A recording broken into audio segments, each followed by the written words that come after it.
ಸಿದ್ದು ರಾಜೀನಾಮೆ ಬೆನ್ನಲ್ಲೇ ಇಂದು ಹೊಸ ಸಿಎಂ ಆಯ್ಕೆ ಪ್ರಕ್ರಿಯೆ ನಡೆಯಲಿದೆ. ಸಂಜೆ 4 ಗಂಟೆಗೆ ವಿಧಾನಸೌಧದಲ್ಲಿ ಶಾಸಕಾಂಗ ಪಕ್ಷದ ಸಭೆ ನಡೆಯಲಿದೆ. ವಿಧಾನಸೌಧದ 3ನೇ ಮಹಡಿಯಲ್ಲಿ ಸಿಎಲ್ಪಿ ಸಭೆ ನಡೆಯುತ್ತೆ. ಡಿಕೆ ಶಿವಕುಮಾರ್ ಹೆಸರು ಸಿದ್ದರಾಮಯ್ಯ ಸೂಚನೆಯನ್ನ ಮಾಡ್ತಾರೆ. ಬಳಿಕ ಹೈಕಮಾಂಡ್ನಿಂದ ನೂತನ ಸಿಎಂ ಹೆಸರು ಘೋಷಣೆಯಾಗುತ್ತೆ. ಶಾಸಕಾಂಗ ಪಕ್ಷದ ನಾಯಕನ ಅವಿರೋಧ ಆಯ್ಕೆ ನಿಚ್ಚಳವಾಗಿದೆ. ಇದೇ ವೇಳೆ ನೂತನ ಸಿಎಂ ಪ್ರಮಾಣ ವಚನದ ದಿನಾಂಕ ಕೂಡ ನಿರ್ಧಾರವನ್ನ ಮಾಡಲಾಗುತ್ತೆ. ಲೋಕಭವನಕ್ಕೆ ತೆರಳಿ ಸರ್ಕಾರ ರಚನೆಗೆ ಇಂದೇ ಹಕ್ಕು ಮಂಡನೆ ಸಾಧ್ಯತೆ ಇದೆ. ವಿಧಾನಸೌಧದ ಭವ್ಯ ಮೆಟ್ಟಿಲುಗಳ ಮೇಲೆ ಪದಗ್ರಹಣದ ಸಿದ್ಧತೆ ಕೂಡ ನಡೀತಾ ಇದೆ. ವಿಧಾನಸೌಧದ 3ನೇ ಮಹಡಿಯಲ್ಲಿ ಇವತ್ತು ಸಂಜೆ ಕಾಂಗ್ರೆಸ್ ಶಾಸಕಾಂಗ ಪಕ್ಷದ ಸಿಎಲ್ಪಿ ಮಹತ್ವದ ಸಭೆ ನಡೀತಾ ಇದೆ. ಇನ್ನು ಈ ಸಭೆಯಲ್ಲಿ ಸ್ವತಃ ಸಿದ್ದರಾಮಯ್ಯ ಅವರೇ ಮುಂದಿನ ಸಿಎಂ ಸ್ಥಾನಕ್ಕೆ ಡಿಕೆ ಶಿವಕುಮಾರ್ ಅವರನ್ನ ಹೆಸರನ್ನ ಸೂಚನೆಯನ್ನ ಮಾಡ್ತಾರೆ. ಸಿದ್ದರಾಮಯ್ಯ ಅವರೇ ಹೆಸರು ಪ್ರಸ್ತಾಪವನ್ನ ಮಾಡೋದ್ರಿಂದ ಯಾವುದೇ ಭಿನ್ನಾಭಿಪ್ರಾಯ ಇಲ್ಲದೆ ಅವಿರೋಧವಾಗಿ ಡಿಕೆ ಶಿವಕುಮಾರ್ ನಾಯಕ ಆಗಿ ಆಯ್ಕೆ ಆಗ್ತಾರೆ. ಇದು ಬಹುತೇಕ ಗ್ಯಾರಂಟಿ. ಶಾಸಕರೆಲ್ಲ ಸಮ್ಮತಿ ಸಿಗುತ್ತಿದ್ದಂತೆ ದೆಹಲಿ ಹೈಕಮಾಂಡ್ನಿಂದ ಕೂಡ ಅಧಿಕೃತವಾಗಿ ನೂತನ ಮುಖ್ಯಮಂತ್ರಿಯ ಹೆಸರನ್ನ ಪ್ರಕಟ ಮಾಡಲಾಗುತ್ತೆ. ಇನ್ನು ಸಭೆ ಮುಗಿಯುತ್ತಿದ್ದಂತೆ ನೂತನ ಸಿಎಂ ಲೋಕಭವನಕ್ಕೆ ತೆರಳಿ ತಮಗೆ ಶಾಸಕರ ಬೆಂಬಲ ಇರುವ ಪತ್ರವನ್ನ ನೀಡಿ ಸರ್ಕಾರದ ಹಕ್ಕು ಕೂಡ ಮಂಡನೆಯನ್ನ ಮಾಡ್ತಾರೆ. ಇನ್ನು ಇವತ್ತಿನ ಸಭೆಯಲ್ಲಿ ಹೊಸ ಸಿಎಂ ಪ್ರಮಾಣ ವಚನ ಸ್ವೀಕಾರ ಮಾಡುವ ಕೂಡ ಸಾಧ್ಯತೆ ಇದೆ. ನಾಳೆ ಇಲ್ಲವೇ ನಾಡಿದ್ದು ಡಿಕೆ ಶಿವಕುಮಾರ್ ಪದಗ್ರಹಣ ಮಾಡೋ ಸಾಧ್ಯತೆ ಇದೆ. ಬಹುತೇಕ ಭಾನುವಾರ ಇಲ್ಲವೇ ಸೋಮವಾರ ಪದಗ್ರಹಣ ಆಗಲಿದೆ. ಡಿಕೆ ರಾಜಗುರು ದ್ವಾರಕನಾಥರಿಂದ 3 ದಿನಾಂಕ ನಿಗದಿಯಾಗಿದೆ. ಮೇ 31,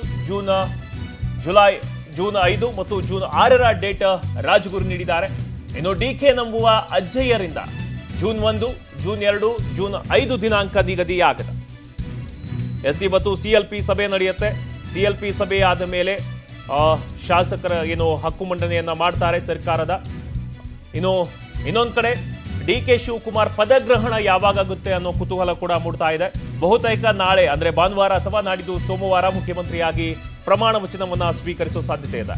ಇನ್ನು ಡಿಕೆ ಅವರ ಆಪ್ತ ಜ್ಯೋತಿಷಿ ಹಾಗೂ ರಾಜಗುರು ದ್ವಾರಕನಾಥ್ ಅವರು ಪದಗ್ರಹಣಕ್ಕೆ 3 ಪ್ರಮುಖ ದಿನಾಂಕಗಳನ್ನ ನಿಗದಿಯನ್ನ ಮಾಡಿದ್ದಾರೆ. ಮೇ 31, ಜೂನ್ 5 ಮತ್ತು ಜೂನ್ 6 ಡೇಟ್ಗಳನ್ನ ಸೂಚನೆ ಮಾಡಿದ್ದಾರೆ. ಇನ್ನೊಂದು ಕಡೆ ಅಜ್ಜಯ್ಯನ ಮಠವನ್ನು ನಂಬುತ್ತಾರೆ ಡಿಕೆ ಶಿವಕುಮಾರ್. ಅವರು ಕೂಡ ಜೂನ್ 1, ಜೂನ್ 2 ಮತ್ತು ಜೂನ್ 5ರ ದಿನಾಂಕಗಳನ್ನ ಮುಹೂರ್ತಕ್ಕಾಗಿ ನೀಡಲಾಗಿದೆ. ಇನ್ನು ಕಂಠೀರವ ಸ್ಟುಡಿಯೋ ಆಗುತ್ತೋ ಅಥವಾ ವಿಧಾನಸೌಧದ ಮೆಟ್ಟಿಲುಗಳ ಮೇಲೆ ಪ್ರಮಾಣ ವಚನವನ್ನ ಸ್ವೀಕರಿಸ್ತಾರೋ ಅನ್ನೋ ಕುತೂಹಲ ಕೂಡ ಇದೆ. ಇದೀಗ ಸಕಲ ಸಿದ್ಧತೆ ನಡೆಯುತ್ತೆ. ಮೊದಲು ಸಿಎಲ್ಪಿ ಸಭೆ ನಡೆಯುತ್ತೆ. ಅದರಲ್ಲಿ ಡಿಕೆ ಶಿವಕುಮಾರನ್ನ ಆಯ್ಕೆ ಮಾಡಲಾಗುತ್ತೆ. ಆಮೇಲೆ ಪ್ರಮಾಣ ವಚನವನ್ನ ದಿನಾಂಕ ನೋಡಲಾಗುತ್ತೆ.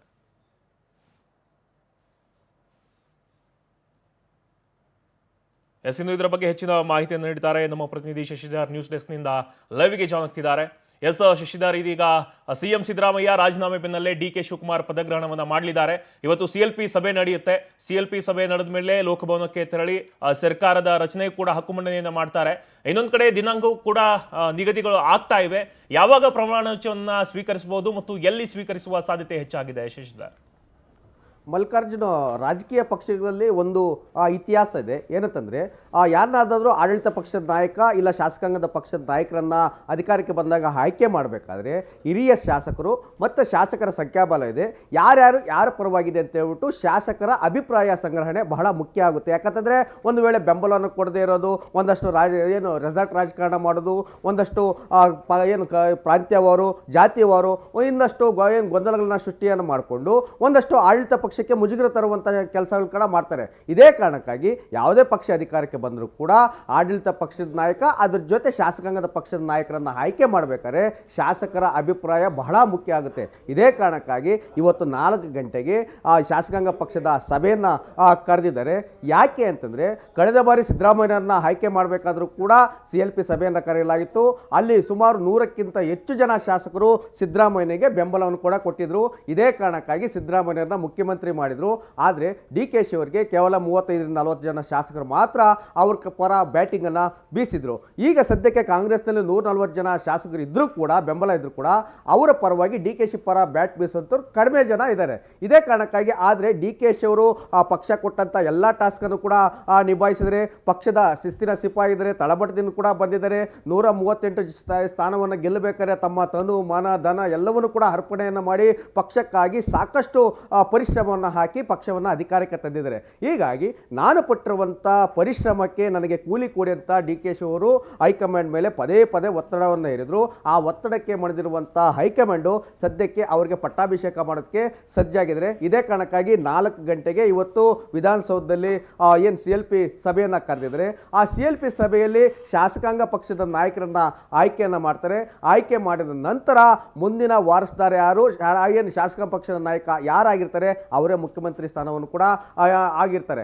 ಅದೇ ಕಾರಣಕ್ಕಾಗಿ ಶಾಸಕಾಂಗ ಪಕ್ಷದ ನಾಯಕನನ್ನ ಹೆಸರನ್ನ ಘೋಷಣೆ ಮಾಡಬೇಕಾದ್ರೆ ಯಾವಾಗ ಬೊಮ್ಮಾಯಿಯವರನ್ನ ಆಯ್ಕೆಯನ್ನ ಮಾಡಬೇಕಾದ್ರೆ ಯಡಿಯೂರಪ್ಪನವ್ರ ಹತ್ರ ಹೇಳಿಸಿದ್ರು ಮುಂದಿನ ಮುಖ್ಯಮಂತ್ರಿ ಈ ಶಾಸಕಾಂಗ ಪಕ್ಷದ ನಾಯಕ ಬೊಮ್ಮಾಯಿ ಅಂತ ಯಡಿಯೂರಪ್ಪನವರು ಹೇಳಿದ್ರು. ಅದೇ ತರ ಏನು ಕಾಂಗ್ರೆಸ್ನಲ್ಲೂ ಕೂಡ ಹಿರಿಯ ರಾಜಕಾರಣಿ ಮಾಜಿ ಮುಖ್ಯಮಂತ್ರಿಗಳಾಗಿರುವಂಥ ಏನು ಸಿದ್ದರಾಮಯ್ಯನವರ ಹೆಸರಲ್ಲಿ ಬಾಯಲ್ಲಿ ಆಡಳಿತ ಪಕ್ಷದ ನಾಯಕರನ್ನ ಆಯ್ಕೆಯನ್ನ ಮಾಡಿ ಡಿ ಕೆ ಶಿ ಅವರ ಹೆಸರನ್ನ ಸೂಚನೆ ಮಾಡಿ ನೇರವಾಗಿ ರಾಜಭವನಕ್ಕೆ ಹೋಗಿ ಆ ಶಾಸಕರ ಏನು ಸಂಖ್ಯಾಬಲ ಏನಿದೋ ಅವರು ಮುಖ್ಯಮಂತ್ರಿ ಸ್ಥಾನವನ್ನ ಅಲಂಕಾರ ಮಾಡೋದಕ್ಕೆ ಎಲ್ಲ ರೀತಿಯಲ್ಲೂ ಕೂಡ ಸಿದ್ಧತೆಯನ್ನ ಮಾಡ್ಕೊಳ್ಳೋದಕ್ಕೆ ಕೂಡ ಈಗಲೇ ಸೂಚನೆ ಕೂಡ ಕೊಟ್ಟಿದ್ದಾರೆ. ನೇರವಾಗಿ ರಾಜಭವನಕ್ಕೆ ಹೋಗಿ ಆ ಪ್ರಮಾಣ ವಚನಕ್ಕೆ ಸಮಯಾವಕಾಶವನ್ನು ಕೂಡ ಕೇಳಿದ್ದಾರೆ. ಇನ್ನು ಅವ್ರದ್ದು ಏನು ಡಿ ಕೆ ಶಿ ಅವ್ರದ್ದು ಏನು ಮೇಷರಾಶಿ ಆಗಿರೋದ್ರಿಂದ ಆ ಭಾನುವಾರ, ಸೋಮವಾರ, ಶುಕ್ರವಾರ ಈ 3 ದಿನಗಳನ್ನ ಅವರ ರಾಜಗುರು ಸೂಚನೆ ಕೂಡ ಕೊಟ್ಟಿದ್ದಾರೆ. ಮತ್ತೆ ಅಜ್ಜಯ್ಯನು ಕೂಡ ಅದೇ ವಾರದಲ್ಲಿ ನೀವು ಏನು ಪ್ರಮಾಣ ವಚನ ಸ್ವೀಕರಿಸಿ ಅಂತ ಹೇಳಿದ್ದಾರೆ. ಹೀಗಾಗಿ 31 ಇಲ್ಲ ಅಂತಂದ್ರೆ 1ನೇ ತಾರೀಕು ಇಲ್ಲಾಂದ್ರೆ 5ನೇ ತಾರೀಕು ಅಂದ್ರೆ ಶುಕ್ರವಾರ ಈ 3 ದಿನದಲ್ಲಿ ಅವರು ಪಟ್ಟಾಭಿಷೇಕ ಆಗೋದು ಖಚಿತ ಅನ್ನೋ ಮಾಹಿತಿ ಕೂಡ ಕೇಳಿ ಬರ್ತಿದೆ. ಮಲ್ಲಿಕಾರ್ಜುನ್, ಥ್ಯಾಂಕ್ ಯು ಶಶಿಧರ್ ತಮ್ಮೆಲ್ಲ ಮಾಹಿತಿಗಾಗಿ.